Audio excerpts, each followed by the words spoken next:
ജീവൻ വെക്കുമെന്ന പ്രതീക്ഷയിൽ പുത്തൻപള്ളിയിലെ മദ്രസ അധ്യാപകന്റെ മൃതദേഹത്തിന് ഭാര്യയും മക്കളും കാവലിരുന്ന സംഭവം.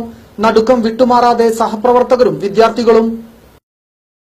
ജീവൻ വെക്കുമെന്ന പ്രതീക്ഷയിൽ മരിച്ചു 3 മാസം കഴിഞ്ഞിട്ടും മൃതദേഹത്തിനരികിൽ ഭാര്യയും 3 കുട്ടികളും കാവലിരുന്ന സംഭവത്തിൽ നടുക്കം വിട്ടുമാറാതെ പെരുമ്പടപ്പ് പുത്തൻപള്ളി സ്വദേശികൾ.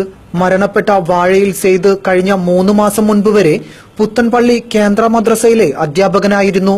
സെയ്ദിന്റെ മരണവും 3 മാസത്തോളം മൃതദേഹത്തിന് കാവലിരുന്ന ഭാര്യയുടെയും 3 മക്കളുടെയും വാർത്ത അറിഞ്ഞതു മുതൽ വിദ്യാർത്ഥികളുടെയും സഹപ്രവർത്തകരുടെയും നടുക്കം വിട്ടുമാറിയിട്ടില്ല. അധികമാരോടും അടുത്തിടപഴകാത്ത പ്രകൃതമായിരുന്നു ഇയാളുടേതെന്ന് സഹപ്രവർത്തകർ പറയുന്നു. കേന്ദ്ര മദ്രസയിൽ 6ാം ക്ലാസ്സിലെ അധ്യാപകനായ ഇയാൾ നേരത്തെ പെരുമ്പടപ്പിലെ KMM ഇംഗ്ലീഷ് മീഡിയം സ്കൂളിലും KMM അനാഥശാലയിൽ വാർഡനായും ജോലി ചെയ്തിട്ടുണ്ട്. വിദ്യാർത്ഥികൾക്കും തങ്ങളുടെ പ്രിയപ്പെട്ട അധ്യാപകനായ സെയ്ദിനെ കുറിച്ച് നല്ലതു മാത്രമേ പറയാനുള്ളൂ. കരാട്ടെ അഭ്യാസിയായ സെയ്ദ് വിദ്യാർത്ഥികൾക്ക് കായികാഭ്യാസവും നൽകിയിരുന്നു. പെരുമ്പടപ്പ് പുത്തൻപള്ളിയിലെ ജാറം പള്ളിയിൽ ദീർഘകാലം ഇമാമായിരുന്ന അയം മുസ്ലിയാരുടെ മകൾ റാബിയയെയാണ് ഇയാൾ വിവാഹം ചെയ്തിരുന്നത്.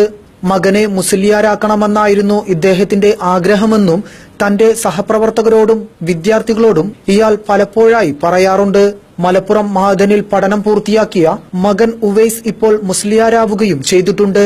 എന്ത് കാരണം കൊണ്ടാണ് മരണവിവരം പുറത്തറിയിക്കാതെ മൃതദേഹത്തിനരികിൽ പ്രാർത്ഥനയിൽ മുഴുകി കുടുംബം കഴിഞ്ഞതെന്ന് ആർക്കും പിടികിട്ടിയിട്ടില്ല. മൃതദേഹം പോലീസ് കണ്ടെത്തിയപ്പോഴേക്കും മക്കളും ഭാര്യയും മൃതദേഹം കബറടക്കരുത് എന്നാണ് ആവശ്യപ്പെട്ടിരുന്നത്. അപ്പോഴും അവർ പ്രാർത്ഥനയിലായിരുന്നു. മരിച്ച പിതാവ് മടങ്ങിവരുമെന്നാണ് ഇവർ വിശ്വസിച്ചിരുന്നതും പറയുന്നതും. ഭാര്യയും 2 പെൺമക്കളും മാനസികമായി ഏറെ തകർന്ന നിലയിലാണ്. അല്പമെങ്കിലും പ്രതികരിക്കുന്നത് മകൻ ഉവൈസാണ്. അന്വേഷിച്ചു വന്ന അമ്മാവനോടും പോലീസിനോടും മരിച്ച പിതാവ് തിരിച്ചുവരുമെന്ന് തന്നെയാണ് മകൻ പറയുന്നത്. 3 മാസമായിട്ടും മൃതദേഹത്തിന്റെ ദുർഗന്ധം എങ്ങനെ ഒളിപ്പിച്ചു വെക്കുവാനായി എന്നതാണ് കൂടുതൽ ദുരൂഹത ഉണ്ടാക്കുന്നത്. വാർഡിലൊരു പരാതി കിട്ടിയിട്ടുണ്ട്. വാഴ വാബി എന്നവരുടെ കുടുംബം കുറച്ച് ദിവസങ്ങളായിട്ട് ഇത് അടച്ചിട്ടിരിക്കുകയാണ്. അപ്പോൾ അത് പ്രകാരം ഡോർ ഒന്ന് ഓപ്പൺ ചെയ്യണം, അപ്പോൾ നിങ്ങൾ വരണം, മെമ്പർ എവിടെയുള്ളതെന്ന് വെച്ചിട്ട് തന്നെ വിളിച്ചത്. അപ്പോൾ ഞാൻ സ്ഥലത്തുണ്ട്, ഞാൻ അങ്ങോട്ടേക്ക് വരാം, അപ്പോൾ ഇവിടേക്ക് സ്ഥലത്തേക്ക് വരാം, സാറ് വരുമെന്ന് പറഞ്ഞു. അങ്ങനെ ഞാൻ ഇവിടെ എത്തി. ഞാൻ അവിടെ തൊട്ടടുത്തുള്ള അംഗനവാടി ടീച്ചറിനെയും കൂട്ടിയിട്ടാണ് വന്നത്. ഞാൻ ഇവിടെ വന്നപ്പോൾ അവരെത്തിയിട്ടില്ല. വന്നപ്പോൾ ഞങ്ങൾ കുറേ ഇവിടെ ജനലിലും ഡോറിലൊക്കെ അടിച്ചു നോക്കി, പക്ഷെ അതൊന്നും ഓപ്പൺ ചെയ്തില്ല, ഒരു റെസ്പോൺസ് ഉണ്ടായിരുന്നില്ല. പിന്നെ സാർമാർ വന്ന് ഒരുപാട് ചവിട്ടി നോക്കി, എന്നിട്ടൊന്നും ഒരു ഇതും ഉണ്ടായിരുന്നില്ല. കുട്ടിയൊക്കെ എടുത്തിട്ടൊക്കെ ഒരുപാട് ചവിട്ടി പൊളിക്കാനൊക്കെ ശ്രമിച്ചു. ലാസ്റ്റ് അവര് അപ്പുറത്തെ റൂമിലെ ജനവാതിൽ പൊളിക്കാനുള്ള ശ്രമത്തിൽ ഒരു ജനവാതിൽ തുറന്നപ്പോൾ ഒരു റൂമിലൊന്നും കണ്ടില്ല.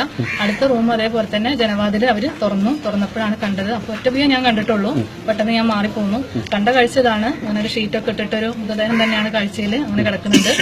അതിന്റെ പുറത്തായിട്ട് ഒന്ന് സുജൂദ് ചെയ്യുന്ന പോലെ ആളുകൾ അവിടെ അങ്ങനെ ചെരിഞ്ഞ് സൈഡിലായിട്ട് കിടക്കുന്ന കൊണ്ട് ഞാൻ അങ്ങനെ പുറകോട്ട് തിരിഞ്ഞോടെ ചെയ്തത്.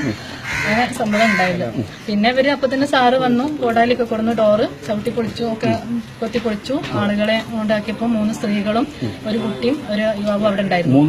3 സ്ത്രീകളും, ഉമ്മയും 2 പെൺകുട്ടികളും, പിന്നെ ഒരു അപ്പത്തെ മകനും. മൂത്ത മകനാന്ന് പറയുന്നത് സെയ്ദ് അവരെ ഉണ്ടായിരുന്നു. അങ്ങനെ അവര് എന്താ കൂടുതലൊന്നും അവരോട് സംസാരിച്ചിട്ടില്ല. അവരെയും കൂട്ടിയിട്ട് വനിതാ പോലീസ് സ്റ്റേഷനിലേക്ക് അവരായിട്ട് പോവുകയാണ് ചെയ്തത്.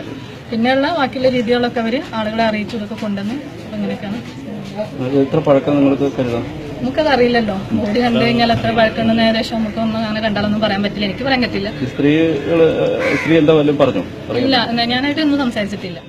സെയ്ദിന്റെ ഭാര്യ വീട്ടുകാർക്കും ഭാര്യയുടെ നാട്ടുകാരായ പെരുമ്പടപ്പ് പുത്തൻപള്ളി സ്വദേശികൾക്കും മരണത്തിലെ ദുരൂഹത തീർക്കാനായിട്ടില്ല. ഏതു വിശ്വാസത്തിന്റെ പേരിലാണ് അല്ലെങ്കിൽ ആരുടെ ഉപദേശം കേട്ടാണ് സഹോദരിയും മക്കളും മൃതദേഹം സംസ്കരിക്കാതെ വീട്ടിനുള്ളിൽ സൂക്ഷിച്ചതെന്ന് തിരിച്ചറിയാൻ കഴിയില്ലെന്ന് മരിച്ചയാളുടെ ഭാര്യാ സഹോദരൻ പറയുന്നു.